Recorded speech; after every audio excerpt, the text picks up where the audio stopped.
నమస్తే, welcome to great Andhra. మనతో పాటు ఉన్నారు సీనియర్ పొలిటికల్ అనలిస్ట్ జిఆర్ మహర్షి గారు. నమస్తే సార్. నమస్తే అమ్మా. సార్, మొన్నటి వరకు పవన్ కళ్యాణ్ గారు భీమవరం నుంచి పోటీ చేస్తారని వినిపిస్తూ వచ్చాయి. చాలా మీటింగ్స్ అవి కూడా ఏదో జరుగుతున్నట్లు కనిపించాయి. కానీ ఇప్పుడు all of A sudden Pithapuram నుంచి చేస్తారని వినిపిస్తుంది. మరి ఈ సీటు అంటే కొద్దిగా అయినా గ్యారంటీ ఉండే సీటే అంటారా జనసేనకి, పవన్ కళ్యాణ్ గారికి? అంటే పవన్ కళ్యాణ్ గారు ఎందుకు పిఠాపురం అనేది డేంజర్ సీట్ ఆయనకి. ఎందుకు డేంజర్ సీట్ అంటే ఆ పిఠాపురం మన బ్యాక్గ్రౌండ్ అంతా ఒకసారి పరిశీలిస్తే ప్రజారాజ్యం పెట్టినప్పుడే వంగా గీత గారు జస్ట్ 1000 ఓట్ల తేడాతో గెలిచారు. నిజానికి అప్పుడు చిరంజీవి గారికి విపరీతమైన ఫాలోయింగ్ ఉండింది, ఒక వేవ్ ఉండింది కదా చిరంజీవి గారికి. ఆ వేవ్లోనే వంగా గీత గారు 1000 ఓట్లతో గెలిచారు. ఆ తర్వాత ఈయన ఇప్పుడు వర్మ గారని మొన్న ఓడిపోయారు. వర్మ గారు ఏం చేశారంటే టీడీపీ టికెట్ ఇకపోతే ఆయన ఇండిపెండెంట్గా గెలిచారు. ఎంత 40,000 మెజారిటీతో గెలిచారు. అట్లా ఏ లెక్కన చూసినా వర్మ అనే అతన్ని మనం తక్కువ అంచనా వేయడానికి వీల్లేదు. ఒకటి. రెండవది ఏమిటంటే అతను ఇండిపెండెంట్గానే 40,000 మెజారిటీతో గెలిచాడంటే లోకల్గా బాగా స్టాండ్ ఉంది. గత 5 ఏళ్లుగా ఆయన విపరీతంగా తిరుగుతున్నాడు, జనంలో ఉన్నాడు, జనంతో ఎప్పుడు టచ్లో ఉంటాడు. కరోనాలో కూడా ఆయన జనంలోనే ఉన్నాడు. ఇన్ని ప్లస్ పాయింట్లు ఉన్నాయి ఆయనకి. ఇన్ని ప్లస్ పాయింట్ల మధ్య పవన్ కళ్యాణ్ గారు ఏ కారణంతోనైనా జనసేన అలయన్స్లో గనక టికెట్ తెచ్చుకుంటే వర్మ రెబెల్ వేస్తే అవుట్. ప్రమాదం. ఎందుకు ప్రమాదము అంటే ఈయన చెప్పినట్టుగా కాపుల ఓట్లన్నీ కన్సాలిడేటెడ్ అయ్యే అవకాశము ఉంటే అదొక లెక్క. పవన్ కళ్యాణ్ ఏమైనా సరే గెలిపిద్దామని అందరూ అనుకుంటే అదో లెక్క. కానీ తేడా వస్తే లాస్ట్ టైం జనసేనకి పెద్ద ఓట్లు ఏమి రాలేదు. జస్ట్ ఊరికే 10-12 వేల ఓట్లతోనేమో వాళ్ళు ఓడిపోయారు. అది పక్కన పెడితే ఇప్పుడు వర్మ ఏమంటున్నాడు అంటే మొన్నటి వరకు ఈయన ఎట్లా పవన్ కళ్యాణ్ రాడలేని, పవన్ కళ్యాణ్ గారు వస్తే మేమే గెలిపిస్తాం అన్నట్టుగా మాట్లాడారు ఆయన. ఆ వీడియోలు కూడా ఉన్నాయి. ఇప్పుడు లేటెస్ట్గా ఈరోజు ఏమంటున్నాడంటే నేనేనయ్యా క్యాండిడేటు, నన్ను కాకుండా చంద్రబాబు గారు ఇంకొకరికి ఇచ్చే అవకాశం లేదు, పవన్ కళ్యాణ్ గారు రారు. ఎందుకంటే నేను ఇన్నేళ్లుగా నేను జనంలో తిరుగుతున్నాను, జనంలో నాకు గుర్తింపు ఉంది, ఇక్కడ మాతో పాటు కలిసి తిరుగుతున్న వర్మనే ఎమ్మెల్యేగా మేము చూస్తున్నాము అనే మూడ్లో ఉన్నారు అని ఆయన అంటున్నాడు. అంటే నేను రెబెల్ చేస్తాను అని అనడం లేదు, కానీ ఆయన అంటున్నది ఏమిటంటే నాకు కాకుండా ఇంకొకరికి టికెట్ ఇచ్చే ఛాన్సే లేదు అంటున్నాడు. ఇదంతా కూడా ఏమిటంటే పవన్ కళ్యాణ్ గారికి డేంజర్ బెల్ ఇది. ఆయన సేఫ్ సీట్లోకి వెళ్లకుండా అనవసరంగా అక్కడ టీడీపీలో బాగా గట్టిగా ఉన్న క్యాండిడేట్ని మనం ఎలా అంచనా వేయాలంటే ఇండిపెండెంట్గా గెలిచాడు ఆయన. ఎవరైనా సరే ఇప్పుడున్న సినేరియాలో ఒక నాయకుడు ఏ నియోజకవర్గంలోనైనా ఇండిపెండెంట్గా గెలిస్తే మాత్రం ఆయన తక్కువ అంచనా వేయడానికి వీల్లేదు. ఎందుకంటే స్వతహాగా బలం ఉండే వాళ్ళే గెలుస్తారు ఇండిపెండెంట్గా. మామూలు వాళ్ళంతా పార్టీల ఓట్ల ఆధారంగా వాళ్ళకున్న పర్సనల్ ఇమేజ్ ఆధారంగా గెలుస్తారు. కాబట్టి పవన్ కళ్యాణ్కి సేఫ్ సీట్ కాదు అది పిఠాపురం. మరి ఎందుకు వెళ్ళారంటారు?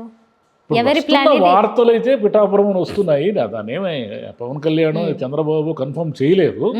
కానీ జనం అంతా అనుకుంటున్న విషయం ఏమిటంటే ఆయన పవన్ కళ్యాణ్ ఒక జనసేన అధ్యక్షుడైనప్పటికీ అక్కడ కాపులు ఓట్లు గణనీయంగా ఉన్నప్పటికీ కూడా వర్మని తక్కువ అంచనా వేయడానికి వీల్లేదు. ఒకవేళ ఆయన ఇండిపెండెంట్గా పోటీ చేస్తే పవన్ కళ్యాణ్ ప్రమాదంలో పడినట్టే అని అంటున్నారు. ఎందుకంటే మనము లేటెస్ట్ ఎగ్జాంపుల్ ఉంది మన దగ్గర. లేటెస్ట్ ఎగ్జాంపుల్ ఏమిటంటే కామారెడ్డిలో ఎవరు ముఖ్యమంత్రి కేసీఆర్ గారు, ముఖ్యమంత్రి అభ్యర్థిగా కాంగ్రెస్తో తలపడుతున్నటువంటి రేవంత్ రెడ్డి గారు, వీళ్ళిద్దరూ పోటీ చేశారు. వీళ్ళిద్దరూ పోటీ చేస్తే బీజేపీ ఆయన ఎందుకు గెలిపించారు అక్కడ? నిజానికి వీళ్ళిద్దరికీ ఉన్న చరిష్మా కానీ బలం కానీ దేన్ని మనం తక్కువ అంచనా వేయలేం కదా.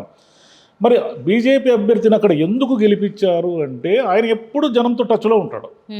మనం తెల్లారి లేస్తే మనకి ఏదైనా సమస్య వస్తే మనకి అయ్యా ఈ సమస్య వచ్చింది అంటే నేను వస్తాను అని మీ వచ్చి ఏదో పరిష్కారం చేస్తాడు.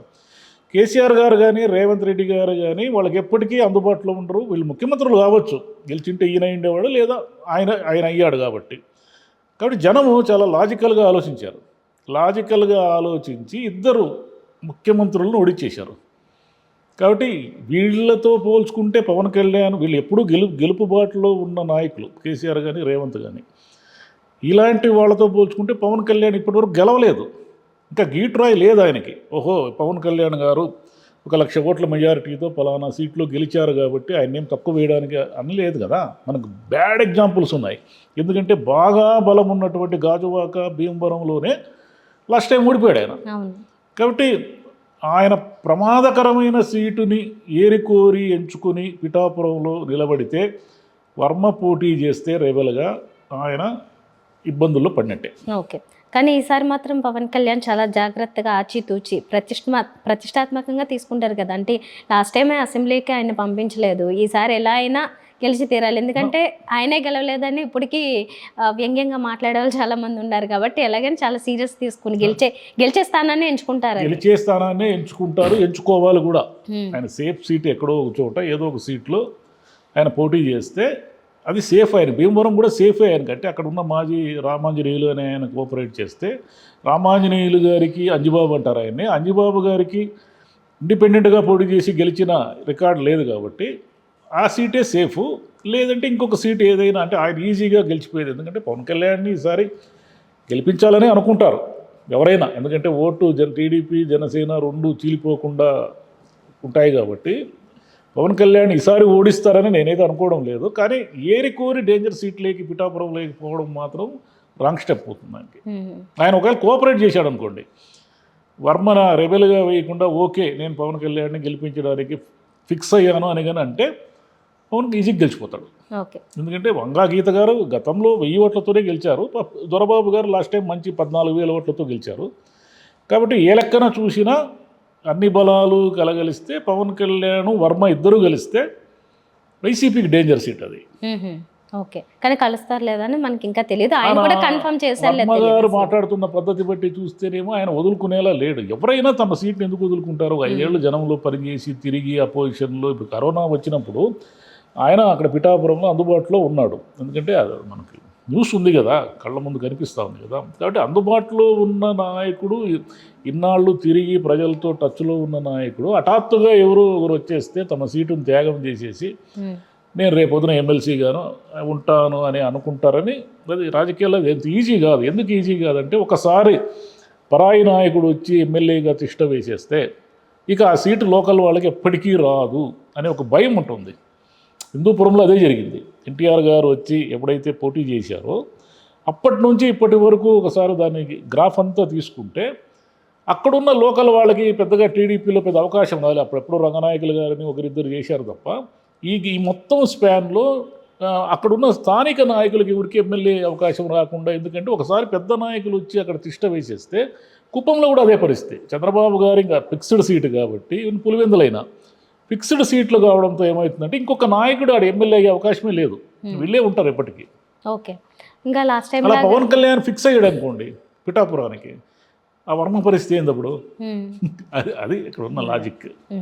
ఇది వరకుట్లాగా 2 స్థానాల్లో పోటీ చేయడాలు ఇలాంటి అయితే ఇప్పుడు అసలు కంచుకుమార్లో అవకాశమే లేదు. ఈసారి 2 స్థానాల్లో పోటీ చేయడం అనేది ఇప్పుడు కూడా ఆయన ఇంకా భయంతో 2 స్థానాల్లో పోటీ చేస్తే స్థానానికే భయపడుతున్నారు. ఇంకా అది అందరూ ఎద్దేవా చేసేస్తారు. అదే ఒక స్థానానికి ఆయన ఆలోచించుకుంటున్నారు. ఒక స్థానం ఎక్కడైనా సరే సేఫ్ సీట్ ఎంచుకుంటే ఓకే, లేదు ఆయన డేంజర్ గేమ్ ఆడితే ఆయనకే ఇబ్బంది. ఒకవేళ పవన్ కళ్యాణే ఓడిపోతే ఇంక జనసేనకు మళ్ళీ భవిష్యత్తు ఏముండదు.